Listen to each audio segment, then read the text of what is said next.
ሰላም እንዴት ናችሁ? ደህና ናችሁ? ዛሬ ደግሞ በጣም የሚጣፍጥ ቀላል ፓስታ በአትክልት አሰራር ይዤላችሁ መጥቻለሁ። እንደምትወዱት ተስፋ አደርጋለሁ። ወደ አሰራሩ በመጀመሪያ መጥበሻችን ላይ ዘይት እናደርጋለን። ዘይቱ ሲግል ሽንኩርት በስላይስ የተከተፈ እናደርግና ትንሽ እንጠብሰዋለን። በመቀጠል ነጭ ሽንኩርት የተፈጨና እርድ ለከለር ትንሽ እናደርግና አንድ ላይ እንጠብሰዋለን።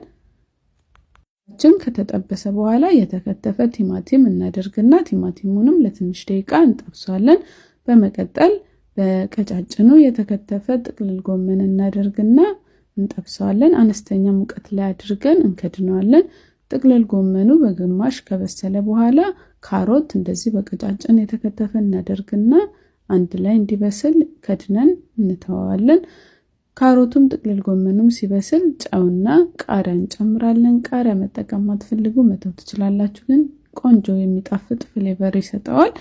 ጥቅልል ጎመናችንን በዚህ መልኩ ካዘጋጀን በኋላ ፓስታ የተቀቀለ እናዘጋጅና ከዛ ጥቅልል ጎመናችን ላይ አድርገን አንድ ላይ እናዋህዳለን። ያው ፓስታ በአትክልታችን እንደዚህ ቆንጆ ሆኖ ደርሶልናል። እንዳያችሁት አሰራሩ በጣም ቀላል ነው፣ በጣም ነው የሚጣፍጠው። እናንተም ቤታችሁ ሰርታችሁ ሞክሩት። ከወደዳችሁት ላይክ እንዲሁም አስተያየታችሁን ጻፉልኝ። የምሰራቸው አዳዲስ ቪዲዮዎች እንዲደርሳችሁ ከፈለጋችሁ ሂዳያስ ኪችንን ፎሎ እያደረጋችሁ በሌላ ስራ ቪዲዮ ድጋሚ እስከምንገናኝ ቻው።